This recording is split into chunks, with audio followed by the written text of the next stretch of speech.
Well, welcome back to Q8. Firstly, apologies that this video is going up so late. It should have been up on Thursday, but there's a reason I'm relaxing by the pool again. It's been a very busy off-season. It's been long. We've been desperately searching for players, and I think we found a few. But yeah, it's been a long one, and I want to relax a little bit before the first game of the season. So I think the bloke is still in that doorway, but I've just sort of changed the camera angle so you can't see him. But I'm sure he's still there. So with that said, let's go and have a look and see who we have signed and play our first game of the season.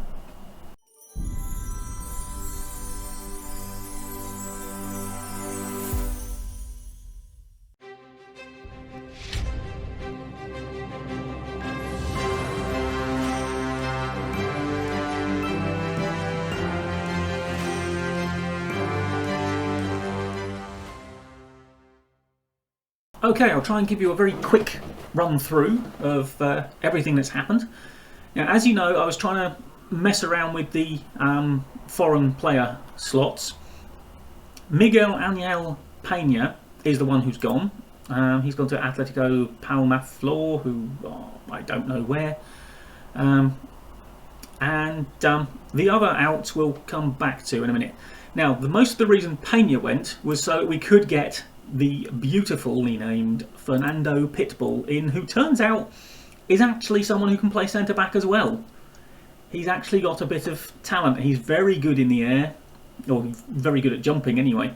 His physicals are good, his mentals are solid enough, his technicals that we need for the position are solid enough. He's a little Brazilian star. So that was the reason Pena got shipped out. We do still have one too many foreigners, and at the moment it's Robbie Norton whose name is on the chopping block because he's just the least good of the foreign players. He's still good, and we'd love him in the squad properly. Give us a bit more depth, and I can use him in cups as things stand. I just can't seem to get rid of him. No one wants him.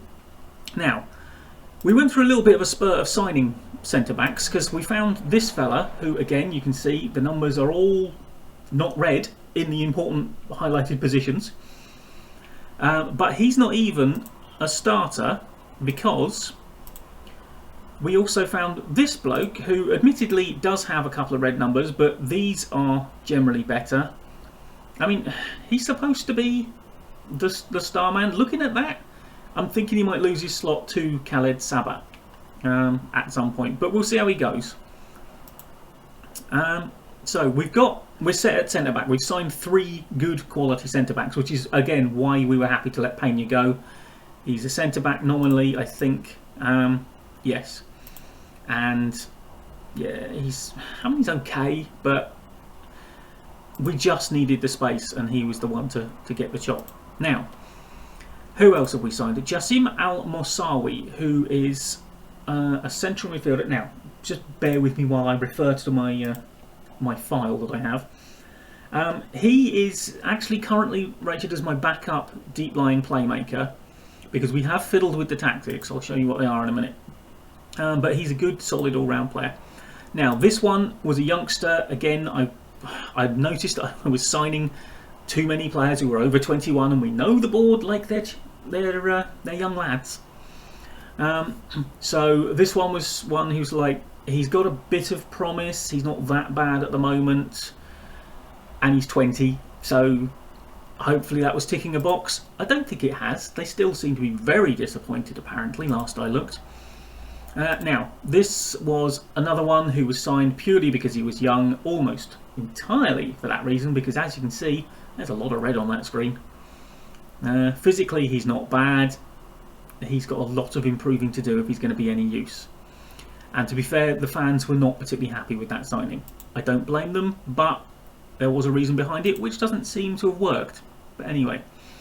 Now this lad, again, young, but with a little bit more potential. He's not great at the technical side of things, and he's got a few bits of improving to do in his mental outlook, But I mean, he makes good decisions, his positioning isn't too bad, and his physicals are very good. So hopefully he'll be of some use in the future. Now, those 3 signings were basically to clear the way for these 3 signings so the board didn't go ahead and block them, which we have happened before. Now, we needed another fullback, and again, he can't cross or dribble, but none of our fullbacks can cross or dribble, so that's basically lost us nothing. We play fullbacks on support, and he can basically do that. He's got pace, his mentals are generally pretty good, he can mark, he can tackle. I'm happy with that. He is our starting left back as things stand. Now, this lad was brought in. Now, this is again part of my... I've expressed in the past a disdain for the pressing forward. I'm actually using them now. We'll see how it goes, but in pre-season, it looks alright. It's gone well. But you can see here again, he, apart from lacking some strength, he has got most of the things to a reasonable degree that we need from that. And I think he is my backup. He's behind Ibrahim Al-Azmi as the pressing forward anyway. But he was just a better quality backup. Now, we also signed this bloke, our last signing. This is our current starting deep line playmaker. So we've signed 2 deep line playmakers. And again, he's got pretty much everything we need to do that. Little bit ropey off the ball, but his passing and decision making are good, his first touch and technique are very good, and he's just about got the vision to be able to pick out the passes we want him to play. So that's all the signings, which brings us back to Walid Al-Mutairi, who was one of my backup central midfielders, and I kept on getting bids for him and I got fed up with rejecting them, so I just there's a setting you can put on a player to just reject any bid that comes in, and that's what I did, because it's like, well, every few days we'd get a few more bids, and it's like, oh, reject them. And I was happy with it automatically rejecting them, and then I sort of saw that his asking price had shot up to like about $500,000 or something. I was like, and I wondered what had happened, and I thought that, oh, well, there's a bid coming for that. And then I figured to myself, looking at the screen, well, no, it's not. It's just how much we're asking. And then a few days later, turned out it was a bid, and the board had just overruled me and accepted it. And do you know what really annoys me about that? He's 20. All the flack I get for not signing players under 23, and they go and sell someone who I was turning down every bid for, who is only 20. And then they've got the gall to tell me they're very disappointed I haven't signed under 23 players, when they've just sold one from under my nose. Not happy. Anyway, all of that has led us to the season preview. We started at 200 to 1. So I think that indicates a pretty good improvement in this side. One little final note on the transfer side of things. It has occurred to me that the reason I have so much trouble signing any better players than we've already got is because there are very few teams in Q8 on the game. Therefore, there are not very many Q80 players on the game. And being as we're only allowed 5 non-Q80 players, that really shrinks down your pool of available talent. So we do have a few problems signing people. That is basically how my summer has been spent, and we now start with a game in the Cas El Amir Cup, away to 2nd Division opposition. Right, first game of the season. And like I said, it's away Fahahil, and we have our... First, I don't know, for some reason it wants Fernando Pitbull and Al Kazim swapped the other way round. I'm sure if I did that, and then the next game it would say swap them round again. They don't care what side they play, they're playing that side. Both of these boys are left-footed. As you can see, we've gone double Mazzala, which should give us a bit more width that we didn't have last season, and I have asked the groundsman to widen the pitch this season. don't know as the narrow pitch really was helping us that much. We've got a ball-winning midfielder. He's not our starting ball-winning midfielder. Our starting ball-winning midfielder is currently out injured for a few weeks. And that is Anas Nana, who we were looking at getting rid of, but then suddenly discovered that he's actually a very good defensive midfielder if he's trained to do it, and he's learning. He's getting there. As you can see, the pressing forwards up with an advanced forward, so hopefully they'll get on fine, and I think this is not too bad a lineup. So let's go and see what it's actually capable of. Yes, whatever. Right, what have we got? Have we got suitable numbers to give people? Now we've got number 8, Al Masawi. You can be number 8. And then everyone else can just get a number from the queue. Right, okay. Oh, it's been a very long time coming, this. It has taken me hours upon hours of getting through this close season. And unless things go very well this season and we somehow get into continental competition, it might be that this is our last sort of fling at Kaitan as well. I know it's only been a couple of years, but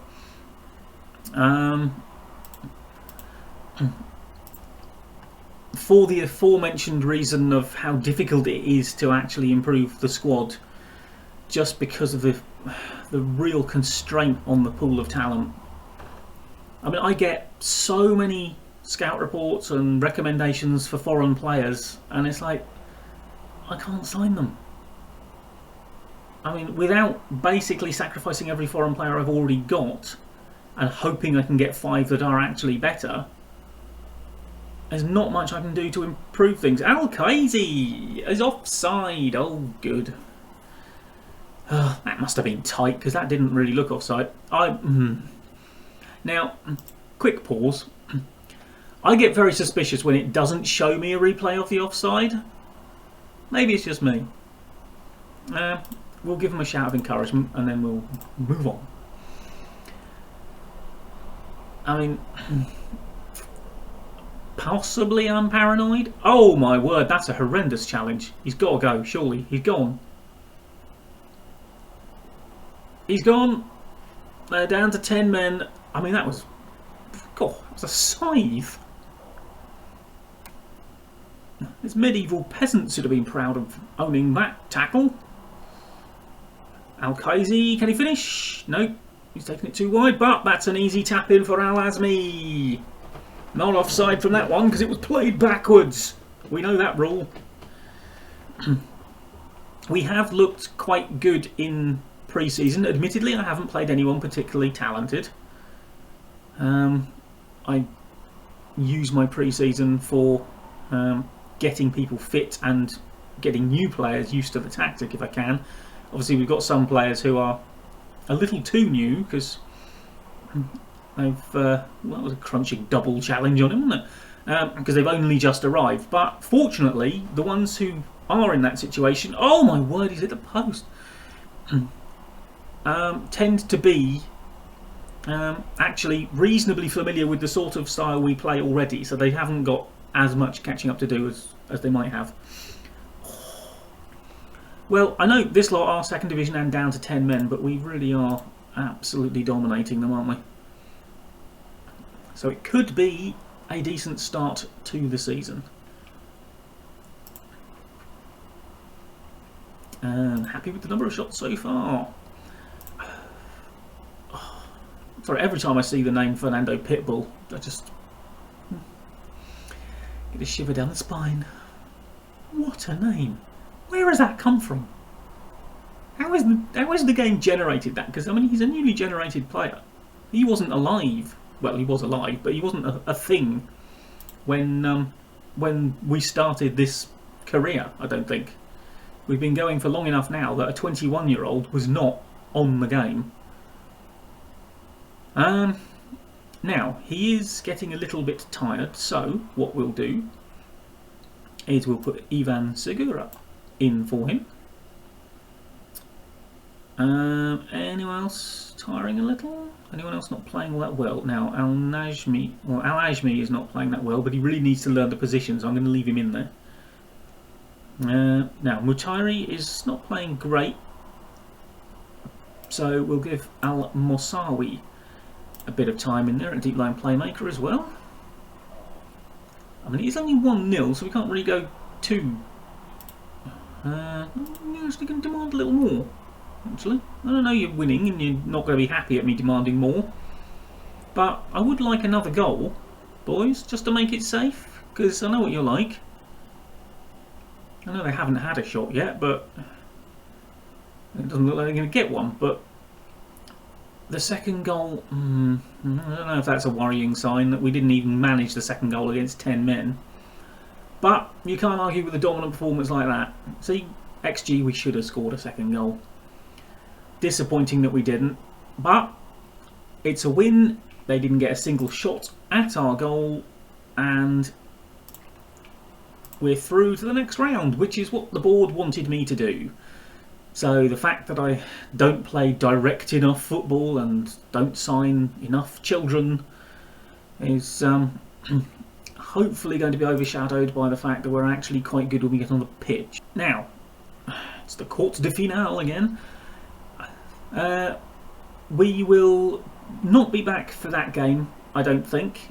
If we get to the final, we'll show that one, because after this we've then got the Federation Cup group matches, and again we've got that late one there in January for no apparent reason. So I think we will be back for the first league game of the season, and if we get to the final of this Cas Al Amir or El Amir tournament, then we'll show that as well. But if not, it'll probably be at least the first and possibly the second, depending on that cup. League game of the season. So, as you can see, look at that. Massive winning streak. We're brilliant. I'm sure that'll be disproved any minute now. But thank you for joining me back for this new exciting season in Q8. Like, comment, subscribe, and hit the notification bell if you like. And I will see you next time. Bye for now.